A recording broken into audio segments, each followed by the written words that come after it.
जबाबदारी. पण असं म्हटलं जातं की you are blue eyed boy of Devendra Fadnavis. Devendra फडणवीसांचा अगदी जवळचा जर कोणता नेता आत्ताचा बघितला तर रवींद्र चव्हाण आहेत, आणि त्याच स्वरूपात नितीन गडकरींचाही तितकाच जवळचा नेता म्हणून तुमच्याकडे बघितलं जातं.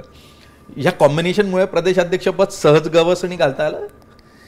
खरं तर मी ज्यावेळेला कामाला सुरुवात केली त्यावेळेच्या काळ आणि त्या काळामध्ये मग ते नगरसेवक असेल किंवा त्यानंतरच्या काळात आमदार झालो, मंत्री झालो, हा प्रवास जो आहे तो प्रवास ज्यांनी पाहिला, जे त्यावेळेच्या काळातले नेते होते त्या सगळ्यांनी ज्यांनी पाहिला त्यांनी मला अतिशय चांगल्या पद्धतीने जवळून पाहिलं.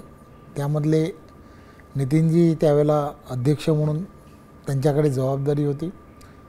त्यावेळेला मी नगरसेवक म्हणून काम करत होतो आणि त्यांनी फार कॉन्फिडेंटली म्हणजे ज्यावेळेला मला असं सांगितलं किंवा आमदार म्हणून विधिमंडळामध्ये हे त्यावेळेच्या काळामध्ये आमच्याकडे कल्याण जी विधानसभा जी होती त्याचे 4 मतदारसंघ झाले होते आणि 4 मतदारसंघामध्ये नव्याने झालेला एक डोंबिवली मतदारसंघ होता आणि युतीमध्ये फक्त एकच मतदारसंघ हा भाजपाला मिळणार असं जेव्हा लक्षात आलं होतं त्यावेळेला ही जबाबदारी फार मोठी होती आणि त्यावेळेला त्यांनी असं म्हटलं की कोणत्याही परिस्थितीमध्ये ही जबाबदारी तुझ्याकडे आम्ही सोपवू.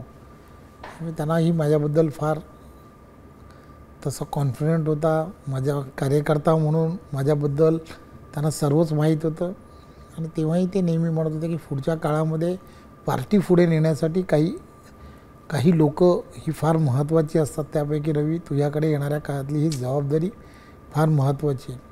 खरं तर त्यावेळेच्या काळामध्ये कोणाला तरी डावलून हे मला उमेदवारी दिली गेली होती.